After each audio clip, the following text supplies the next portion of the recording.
AI 버블이다라는 기사가 나오고 막 여러 유튜브 보면 심각한 표정 짓고 막 불바다 나오고 이제 끝이다 버블 꺼진다 뭐 이런 이야기들이 막 나왔었죠. 5% 떨어진 이후로 주가가 또 반등을 해요. 다른 종목들이 또 오를 수 있는 상황이 되기도 해요. 위주로 모아갔을 때 더 싸게 살 수도 있는 거니까 수익이 더 빠르게 올 수도 있는 거죠. 거품이 꺼진다, 주가가 빠진다 라고 하는 것이 항상 시장 전체의 폭망은 아닐 수가 있다는 거죠. 주식을 쫌쫌따리 제가 한 9월, 10월 정도에 시작을 했거든요. 이게 제가 손대는 것마다 다 떨어져요. 삼성전자 4년 동안 물리는 저를 보면서 국장은 아니구나. 그 다음에 제가 이제 미국 주식을 시작했거든요. 우라늄이고요. 콩고기. 비욘드 미트 이거 되게 밈주인데 밈주. 이게 유망하대요. 그래서 다 불타고 있길래 저도 이제 장장 넣었다가. 누가 유명하다는 거지? 그리고 이게 히토류. 유행 엄청 탔었잖아요. 근데 궁금한 게 뭐냐면 제가 알려드렸던 종목들 다 지금 최고가 부근에 있거든요. 우리 1년 반 전에 알았잖아요. 주가가 많이 올랐다는 것을 의미하잖아요. 근데 왜 걔네들은 없고 쟤네들만 있느냐. 넣었는데 다 오른 거예요. ETF도 이렇게 오르는데 내가 개별주로 가면은 여기서 더 먹지 하는 생각이 들어서 개인 투자자들이 많이 커뮤니티를 보고선 투자를 하는 종목들 성장 스토리는 다 있어요. 몇 년이 지난 후에도 돌이켜봤을 때 그 성장 스토리대로 성장을 할 것인가,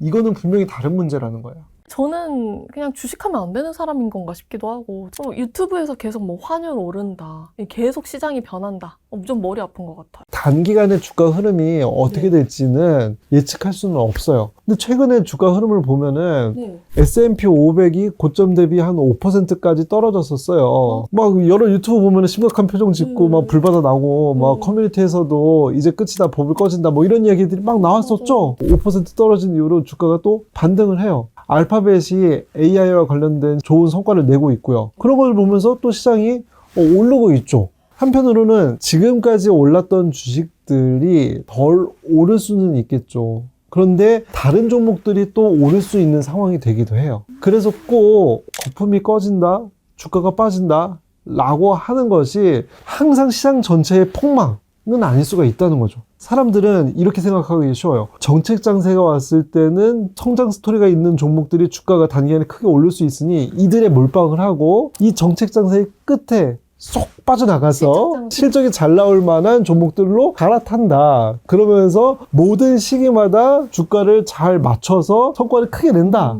라고 하지만 신이에요? 신이냐고요? 그거는 못하는 거예요. 두 가지 케이스로 나눠서 생각을 해볼게요.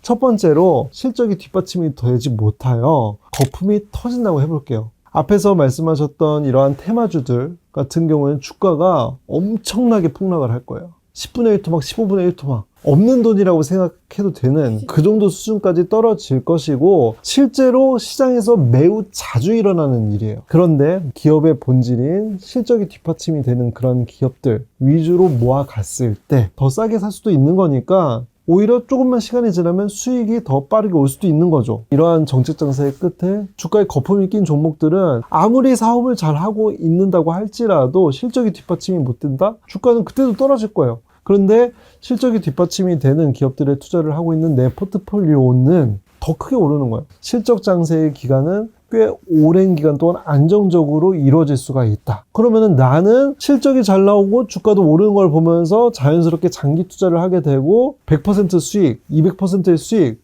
달성할 수가 있는 거예요. 제가 그 실적이라는 키워드만 지금 한 20번 들은 것 같거든요. 그러니까 광구님은 정말 딱 실적 하나만 딱 보시는 거네요. 미국 주식 볼 때. 가장 중요한 거니까 가장 중요한 것에 집중을 했을 때 의미 있는 성과를 낼 가능성이 높다는 거죠. 미국 주식은 한국 주식처럼 투자를 하니까 어려운 부분이 있는 것 같아요. 한국 주식은 실적과 상관없이 움직이는 것처럼 보이기 때문에 뭔가 기준을 잡기가 어렵거든요. 우리나라 주식시장은 외국인 투자자들의 수급에 영향을 많이 받아요. 실적과 상관없이, 그리고 전망과 상관없이 외국인들이 자금을 빼면은 유출이 일어나는 거잖아요. 파는 사람들이 늘어난다는 거고 주가가 떨어지는 압력이 세지는 거죠. 그래서 주가가 떨어지고는 하는 거예요. 대형 미국 기업들은 일순간의 수급에 의해서 가격이 결정되는 영향이 적어요. 왜냐면 워낙에 사이즈가 크기 때문에. 중요한 변수에 따라서 움직인다는 건데 그 중요한 변수가 바로 실적이에요. 우리나라 주식 같은 경우에는 실적도 봐야 되고 수급도 봐야 되고 너무 복잡해지는데 미국 주식 같은 경우에는 실적에 집중을 하면 되는 그러면은 상당히 확률적으로 성과를 거둘 수 있는 방향성이기 때문에 더 쉬워질 수가 있는 거죠. 제가 아까 보여드린 것 중에 네. 지금 어쨌든 유일하게 선방하고 있는 게 저 S&P 500이거든요. 뭐 역사적 고점이라고 막 그러니까 계속 더 오르는데 사는 물량을 늘리기가 쉽지가 않더라고요. 앞으로는 좀 이것만 살까요? 워렌 버핏도 그 얘기 했잖아요. 내가 죽으면은 아내에게 남겨진 유산의 뭐 90%를 S&P 500에 투자를 해라. 5년 전부터 S&P 500을 많은 분들에게 기본적으로 모아가셔라 라고 말씀을 드렸던 사람으로서 사례를 보잖아요. 생각보다 많은 사람들이 꾸준하게 하지 못하는 경우를 많이 봤어요. 오르면 오르는 대로 이렇게 팔고 싶어지고 떨어지면 떨어지는 대로 무서워서 팔고 싶어지고 계속 모아가다가 스탑하게 되고 기저에는 기본적으로 S&P 500이 일반 투자자들이 감내할 수 있는 수준보다 변동성이 큰 거예요. 이렇게 한 달에 5%씩 오르고 뭐 5%씩 떨어지기도 하고 계속해서 타이밍을 잡게 된다는 거예요. 그러면은 이 S&P 500이 왜 변동성이 큰가를 생각했을 때 지금 S&P 500의 투자 구성을 보면은 특정 종목, 특정 분야에 치우쳐져 있어요. 매그니피센트 세븐이라고 하는 미국의 대형 기술주들이 있어요. 엔비디아, 마이크로소프트, 애플, 메타, 아마존, 테슬라 이런 기업들 있잖아요. 매그니피센트 세븐의 보유 비중이 35% 정도가 돼요. 이들 종목이 어떻게 움직이냐에 따라서 S&P 500의 성과에 영향을 크게 미친다는 거예요. 이들 기업은 AI와 매우 밀접한 연관이 있는 사업을 해요. AI 버블이다라는 기사가 나오고 내가 갖고 있는 주식이 주가가 떨어진 걸 보면은 큰일이 났구나. 미리 팔고 싶어지는 그런 생각이 드는 거죠. 근데 이것은 투자자들의 성향과 투자자들이 그동안에 어떠한 경험을 했는지에 따라서 달라질 수가 있어요. 저 같은 경우에는 국내 개별주 투자를 많이 해왔기 때문에 고점 대비 70% 떨어지는 것도 자주 겪었어요. 그러다 보니까 5% 떨어지는 거에 대해서 별로 생각이 없는데 예적금만 하시던 분이 한 달 만에 5%가 빠지는 걸 보면 느낌이 저와 훨씬 다르겠죠. 그래서 저는 실제로 제가 하는 방식, 권해드리는 방식은 나의 투자 성향에 맞는 ETF 포트폴리오를 구축하는 것이 더 실행 가능성을 높인다. 포트폴리오 종류가 3가지거든요. 네. 안정 추구형, 네. 더 버는 것보다도 일단 지키는 것에 더 관심이 있는 분들, 또는 위험 중립형, 그리고 마지막으로 위험 감수형. 나는 위험을 감수하더라도 더 큰 수익을 목표로 해서 투자를 해보겠다 라는 것도 누군가는 하고 싶은 투자일 수 있어요. 실제로 제가 하는 투자는 이 ETF 포트폴리오를 구축을 하고 있고, 그러면서 어떤 개별 주식에 있어서도 실적은 잘 나오고 있는데 주가가 안 올랐거나 덜 올랐거나 떨어진 종목들이 있을 수 있잖아요. 그거는 기회이다. 개별 주식에 대해서도 투자를 하죠. 그래서 같이 병행을 하는 거예요. 각각 수익률 어느 정도 잡으시는? 안정 추구형 포트폴리오는 네. 한 8에서 10%, 위험 중립형 포트폴리오는 10에서 12%, 위험 감수형은 12에서 15%. 12% 정도 되는 수익을 단기간이 아니라 연평균으로서 꾸준히 달성할 수 있다라고 한다면은 그건 엄청난 수준이에요, 사실. 1년에 만약에 내가 1,000만 원을 투자를 해서 12%의 수익이 났다. 1,000만 원에다가 12% 120만 원이 더해진 거잖아요.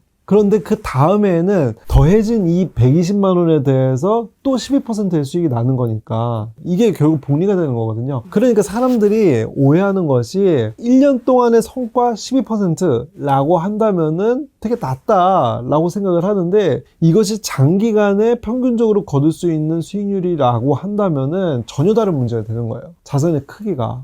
그럼 저 위험 감수형 할래요.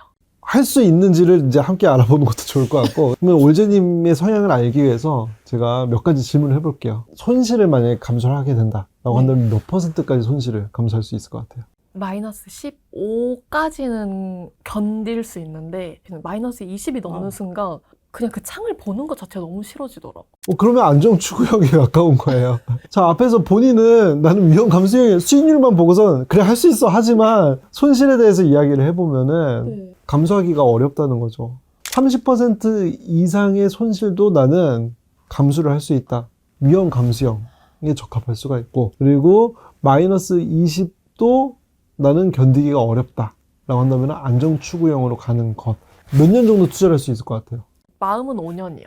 안정추구형 15년 이상 투자를 할 수 있다 라고 한다면은 위험 감수형이고, 7년도 투자를 못할 것 같다 라고 한다면 안정 추구형이에요. 투자 기간이 길어질수록 변동성이 큰 것을 감수할 수가 있어지는 거거든요. 투자 기간이 짧아요. 중간에 큰 하락장이 왔어요. 근데 아직 난 반등을 못 했는데, 근데 7년밖에 투자를 못 해. 한다면은 손실을 볼 수밖에 없잖아요. 그래서 안정 추구형으로 가야 하는 것이죠. 제가 안정 추구형이라고 할 때요, 조금 더 안정적으로 우상향할 수 있는 그런 ETF 있나요? S&P 500하고 똑같은 종목에 투자를 하면서 S&P 500보다 치우치지 않으면서 안정적인 성과를 기대할 수 있는 ETF로 RSP ETF를 권해드리고 싶어요. 이것은 뭐 어떠한 차이가 있느냐? S&P 500은 매그니피센트 7이라고 하는 미국의 대형 기술주의 투자 비중이 높다라고 했잖아요. 그런데 그것이 아니라 투자하는 비중이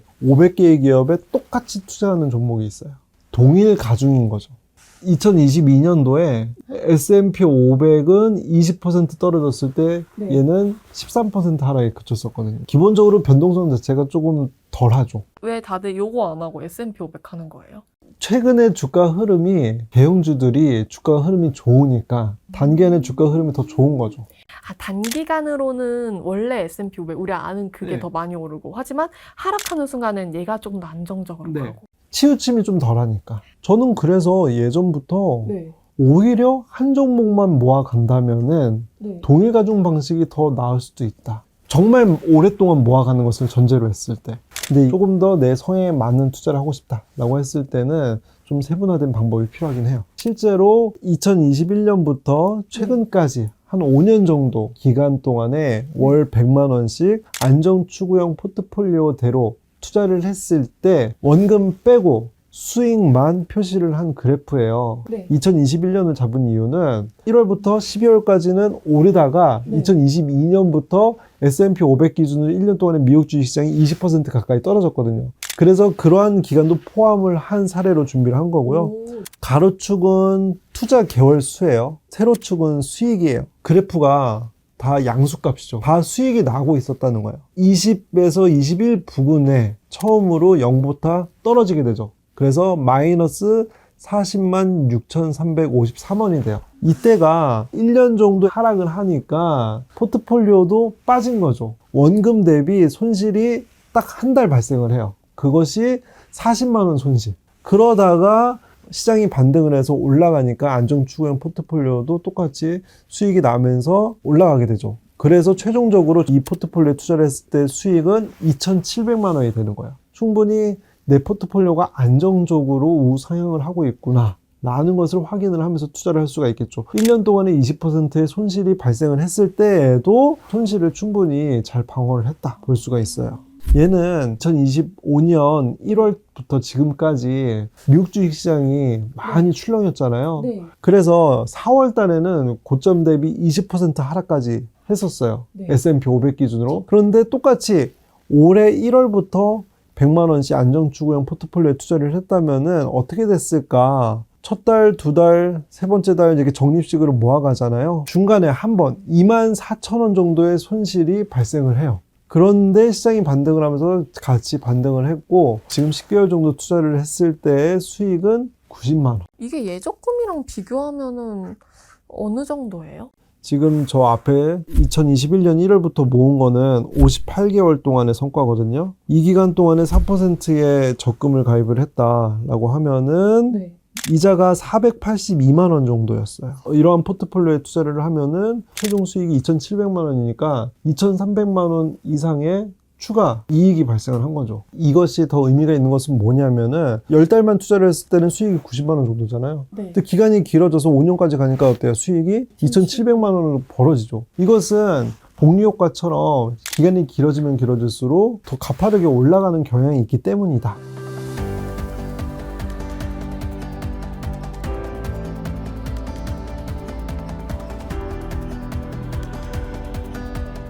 광금님은 이거 어떻게 하셨어요? 모든 투자들을 다 해보고 나니 알게 된 거예요?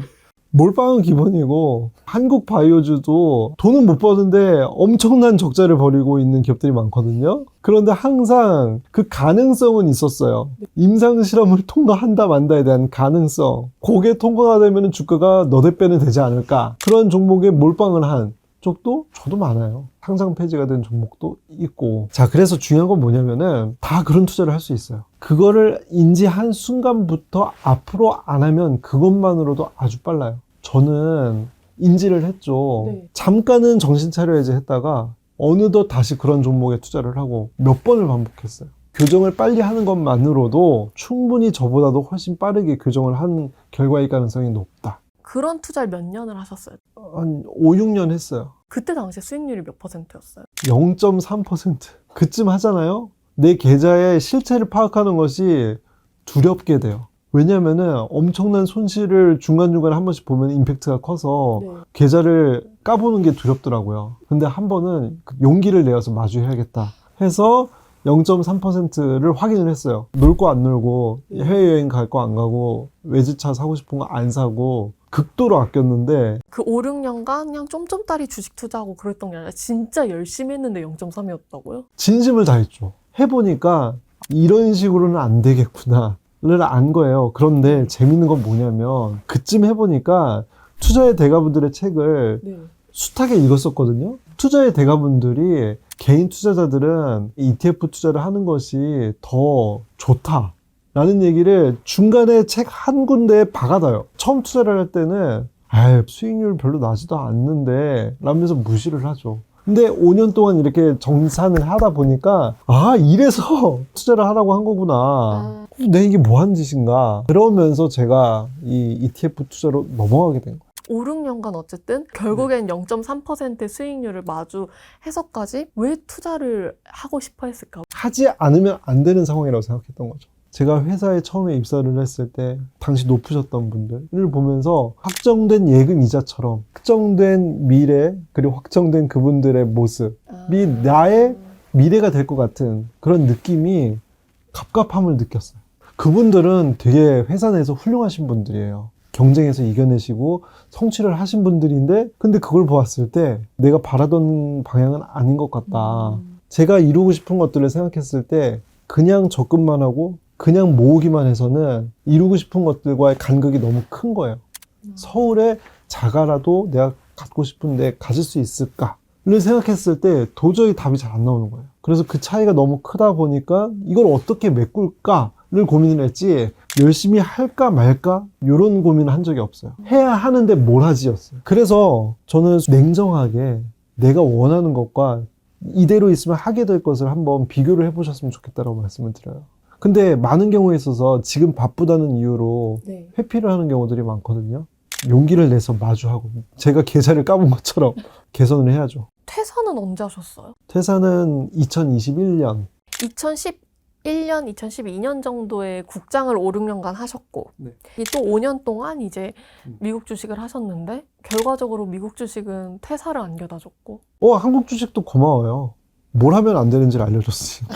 근데 저는 처음에 주식 투자를 잘해야겠다고 생각할 때도 가족과 함께하는 시간이 많았으면 좋겠다고 생각했어요. 그리고 실제로 성과를 내고 가족과 함께하는 시간이 늘어난 것이 가장 저에게는 기쁨이죠. 아들 유치원 참관 수업 때 꼭 나오는 아빠. 어제도 산책하면서 내가 왜 잘 살고 있는지를 생각했을 때 그런 시간들이 떠올라요. 뭘 사고 돈이 얼마가 있고 그런 것보다도 제 머릿속에 직관적으로 떠오르는 거는 그 시간들이었어요. 그런데 한 번도 이러한 삶을 상상해 본 적은 없거든요. 왜냐면은 처음부터 이러한 것들을 상상을 했다라고 한다면 스스로가 말이 안 된다. 허황되다. 지금 일단 눈앞의 현실을 쳐내기에 바빴기 때문에. 그리고 이 영상을 보고 계신 분들도 나도 과연 이렇게 노력을 하면은 같은 성과를 낼 수가 있을까에 대한 의구심, 두려움 같이 갖고 있을 거라고 생각해요. 그래서 저는 저의 역할이 그 의구심과 두려움을 줄여드리고 올바른 방향으로 빨리 갈 수 있는 것을 알려드리는 거라고 생각을 해요. 그런 시행착오를 저는 7년 겪었다라고 한다면은 거의 겪지 않는 수준을 줄이는 것만으로도 투자의 자산은 기간에 따라 달라진다 그랬잖아요. 그 기간이 늘어나는 거예요. 저는 이러한 부분에 있어서 도움을 드린다라고 생각을 합니다.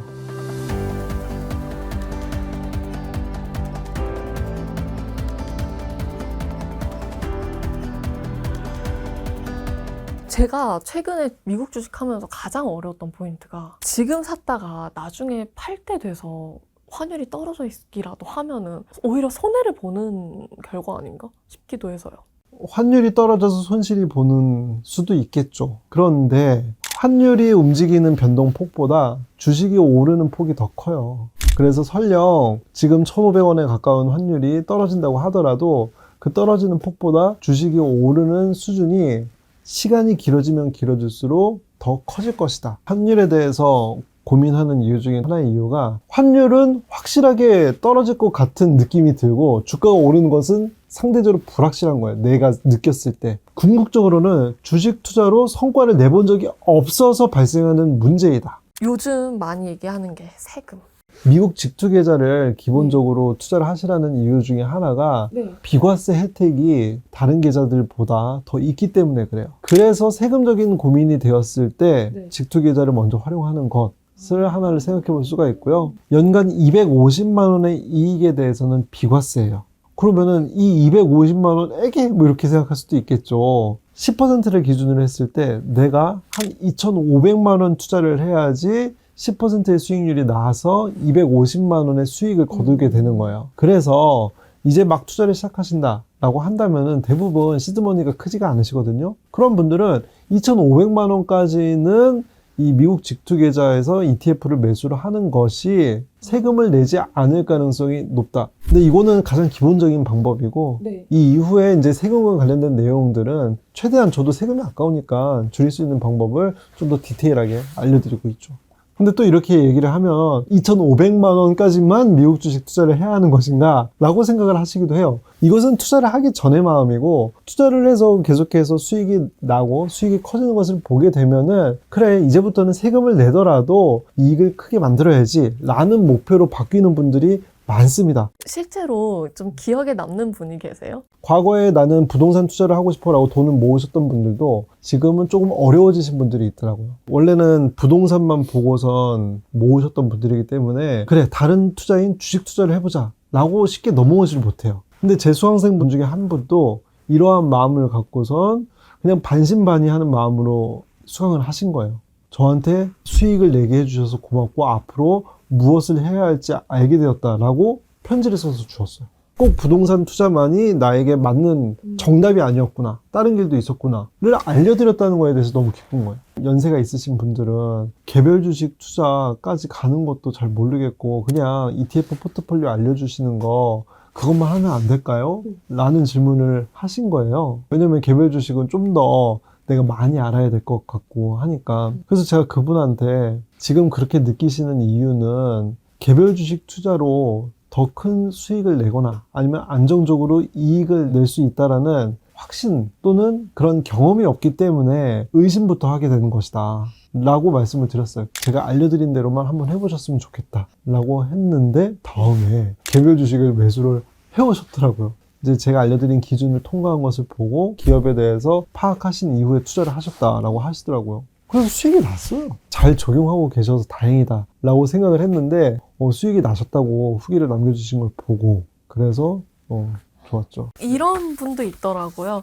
빨간색 오랜만입니다. 진짜 그전에는 행운을 기대했던 것 같아요. 지금 보니 아무거나 샀고 무작정 오르기만을 기대했고 떨어지면 왜 그런지조차 몰랐던 것 같아요. 아직 완벽하지는 않지만 5분 정도의 시간으로 기본 필터링은 되었으니 이상한 주식은 안 사게 될 것 같아요. 저의 성향에 맞게 ETF를 구성해 보았고 지금 같은 시기면 사도 되겠다는 생각이 드는 ETF도 매수해 보았습니다. 매수한 지는 한 달 정도가 되었습니다. 그랬을 때 이게 수익률이 12%가 넘은 거예요. 근데 실제로 많아요. 이런 분들. 수익이 나셨다고 하시는 분들. 진짜 유튜브에도 진짜 많아요. 코로나 시점에 광금님과 같이 S&P 500과 나스닥 다달이 넣고 원금 2배가 됐다 하는 분도 있었고 진짜 기초부터 알려준다 이런 분도 있었고 성과냈다 하는 그런 댓글들이 엄청 많이 달리더라고요. 이분들이 잘해서라고 생각해요. 강의를 듣고 콘텐츠를 보신 분들 중에도 안 하시는 분들도 있을 수 있거든요. 근데 이분들은 안 미루셨잖아요.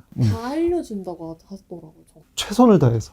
왜냐면은 처음 투자하시는 분들은 조금만 아리까리해도 실행에 옮기지 못하는 거를 많이 봤어요. 그러다 보니까 정말 세세하게 하나부터 10까지 다 알려드려야겠구나 라는 것을 알게 됐던 거죠. 저 오늘 촬영하면서 진짜 제대로 해야겠다. 일단은 지금 시작해야 되는 게 안정형 포트폴리오부터 내가 제대로 구축을 시작해야겠다라는 생각은 좀 드는 것 같아요. 보통 시작하시는 분들한테 얼마 정도씩 매달 넣으라고 하세요? 내가 투자할 수 있는 저축하는 금액의 80% 정도는 ETF 등에 투자를 하고 20%는 현금으로 보유하고, 현금으로 보유하는 이유는 뭐냐면은 주식시장이 흔들릴 때가 있잖아요. 뭐 미국 주식시장이 S&P 500 기준으로 20% 가까이 떨어질 때가 왕왕 있어요. 그럴 때 현금을 써서 추가적으로 매수를 하는 것, 그것이 현실적으로 할 수 있는 방향이지 않나 생각해요. 제가 지금 한 100만 원 정도 매달 잘 아꼈을 때 저축을 할 수 있거든요. 80%니까 지금 한 80만 원 정도씩 매달 제가 딱딱딱 잘 넣으면 좀 좋겠네요. 그렇죠.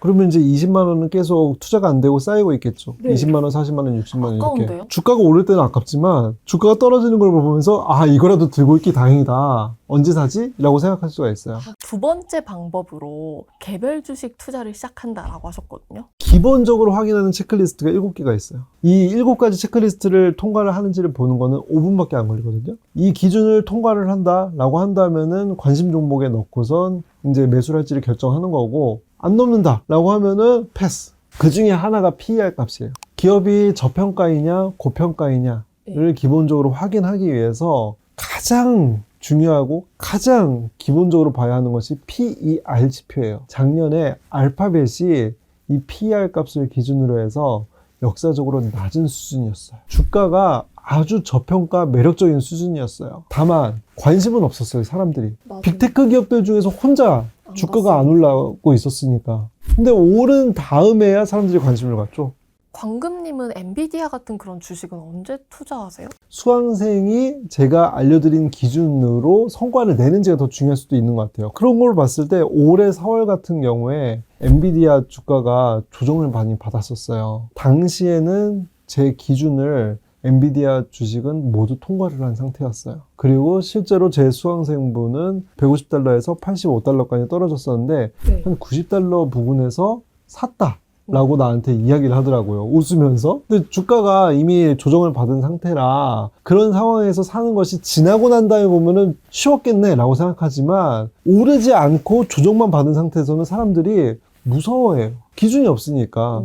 그 이후에 주가가 200달러 넘어섰죠. 단기간에 100%가 넘는 성과를 거둔 거예요. 그래서 엔비디아 같은 종목들도 항상 투자가 되는 건 아니고 시기에 따라서 투자가 될 수 있는 시기가 있는 것이죠. 너무 직설적이라 나갈지 말지 모르겠어요. 유튜브 같은 것들을 보면은 어떠한 채널은 ETF만 다루고 어떠한 채널은 개별 주식만 다루고, 그런데 이렇게 되면 오히려 실행 가능성이 떨어질 수가 있다. 그리고 수익률에 있어서도 오히려 더 나오지 않을 가능성이 있다라고 생각을 해요. ETF 포트폴리오를 구축하고 개별주 투자를 할 때 어떠한 장점이 있냐면은, 일단 내 포트폴리오가 꾸준하게 우상향을 하고 있죠. 그러면은 1년에 한 10에서 15% 정도의 수익이 나겠네 라는 감이 생겨요.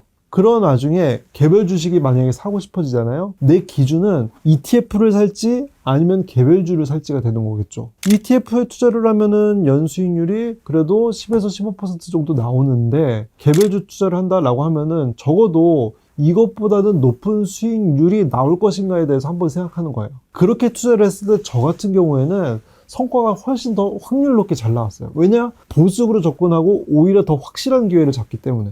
연평균 수익률은 15%를 목표로 할 수 있도록 강의에서 알려드려요. 워런 버핏의 연평균 수익률이 어느 정도인지 아세요? 20%가 되질 않아요. 워런 버핏은 그 밑에 직원분들도 엄청 많으실 거고, 투자도 한평생 투자만 해오셨기 때문에 투자에 대한 지식도 엄청 방대하시겠죠. 이러한 분조차 20%가 되지 않습니다. 그분께서는 60년이 넘는 기간 동안에 반복적으로 투자를 하셨기 때문에, 그래서 연평균 수익률은 높지 않지만 곱하기 기간이 더해짐으로써 전체 자산이 엄청나게 커진 것이죠. 기본적으로 한 5년 정도 이런 투자를 반복했을 때, 아, 뭔가 내 삶이 달라질 수 있겠구나 라는 확신을 얻을 수 있게. 그런데 실무적으로는 한 1, 2년 투자를 하시잖아요. 네. 되겠구나라는 생각을 서서히 하시는 게 중요한 거죠. 제가 그 연평균 15%를 꾸준히 어쨌든 만드는 사람이 되기 위해서 필요한 과정이 뭐예요? 일단 기본적으로 손실난 종목을 많이 보유하고 계세요. 이런 손실난 종목들을 어떻게 정리를 하면 좋을지서부터 시작을 하고요. 그 다음에 미국 주식 투자를 하려고 하다 보면 환전이라든지 계좌 개설이라든지 정말 별것도 아닐 수가 있는데 고민이 되는 것들이 있어요. 이런 허들을 날려드릴 수 있도록 제가 기본 세팅을 도와드릴 거예요. 그 다음에 우리가 오늘 중요하게 말씀드렸던 ETF 포트폴리오를 구성을 해야겠죠. 안정 추구형, 위험 중립형, 그리고 위험 감수형